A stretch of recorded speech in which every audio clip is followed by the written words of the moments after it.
So took the money, got out, actually went to work for petroleum helicopters flying offshore to oil rigs. And when I was out there doing that, the Army sent out a message basically saying, hey, we screwed up. We let too many people go. And part of the deal of me getting out, I was in the individual rated reserve.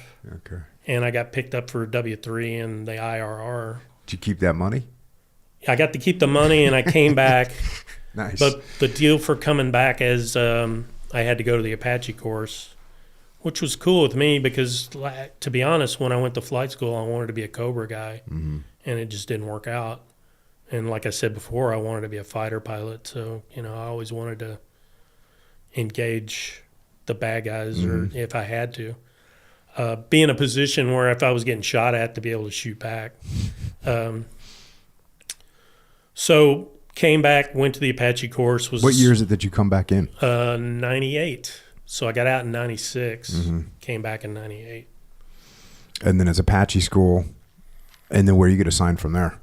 Back to Fort Hood. Okay.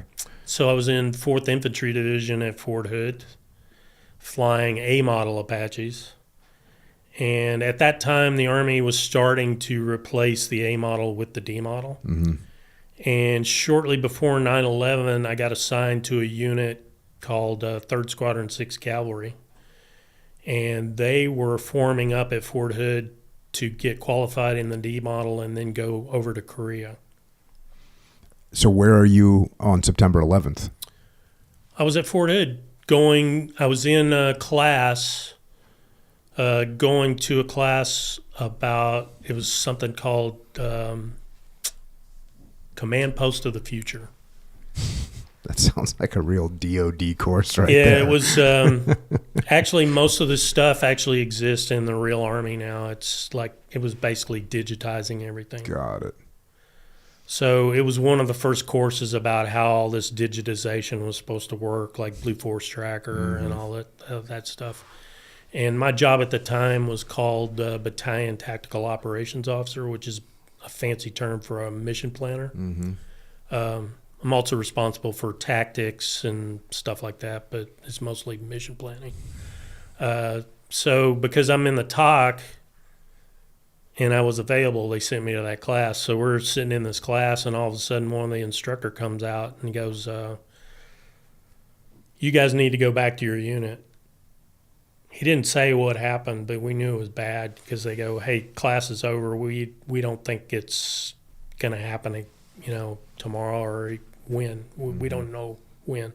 But you need to go back to your unit right now. And it wasn't till I got back to the unit that I found out, what was going on. And then are you guys gearing up for deployment, like immediately, or what did that look like? Well, we were opening up the vaults and pulling out all the secret stuff, and I was pretty certain, given where our division was in the pecking order, and especially the aviation unit, because they were in the pipeline to switch out aircraft. So they were already ramping down, and I was pretty certain that we weren't going to go. But still, we were, pulling out all the stuff off a zipper, like what's going on, and like it was really strange to see like M1 Abrams sitting at the front gate with a guy manning the 50 cal. Like when I came to work the next day, it took me 4 hours to get on post because they were searching every single car coming through the gate. How long did it take before you were slotted and you knew you were going to, your first deployment was to Iraq, combat deployment. So how long did it take before you knew that you guys were going to deploy to Iraq? Well, as I said before, I got assigned to 36 Cav. That continued on.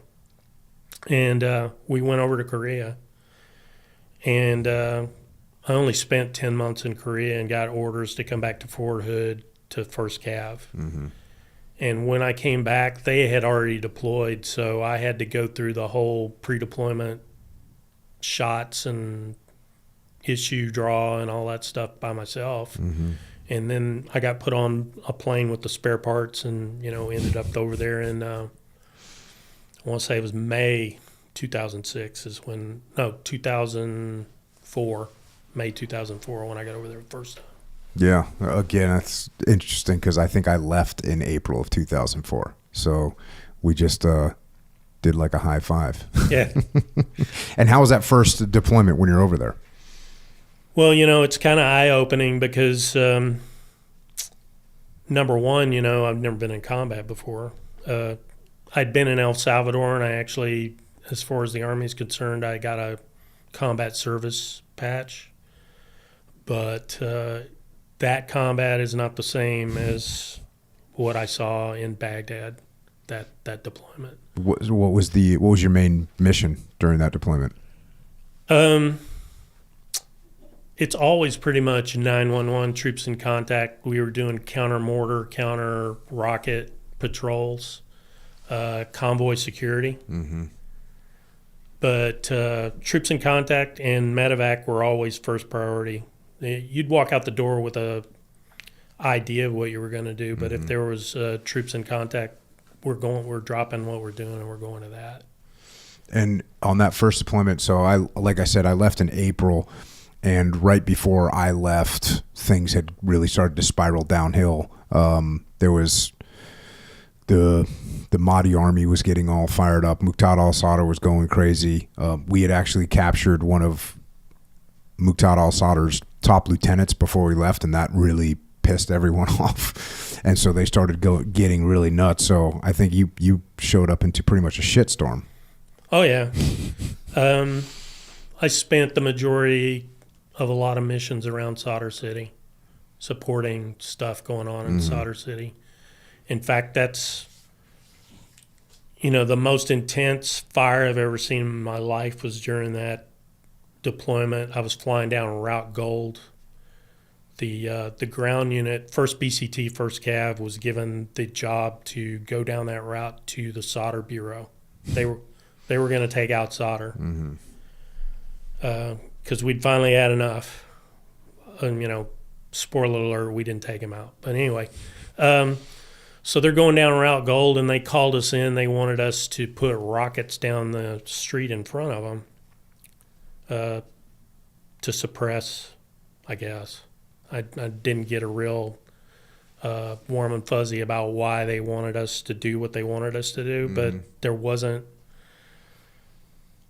any harm to friendlies. If I just shoot the street, it's not going to harm anything. So if that's what you want me to do, I'll do it. So we're coming in one after another, we're lining up on the street. And I was actually flying in the front seat then. And the fire coming past the canopy looked exactly like the final scene of Star Wars when Luke's flying down the, through the Death Star. Through the Death Star. I mean, there's tracers just like flying past the canopy. I've never seen anything like it before or since. And I don't know how my aircraft didn't get hit. No hits on the aircraft. Wow. Somebody was watching over us because the flight lead got hit. It's usually trail that gets hit.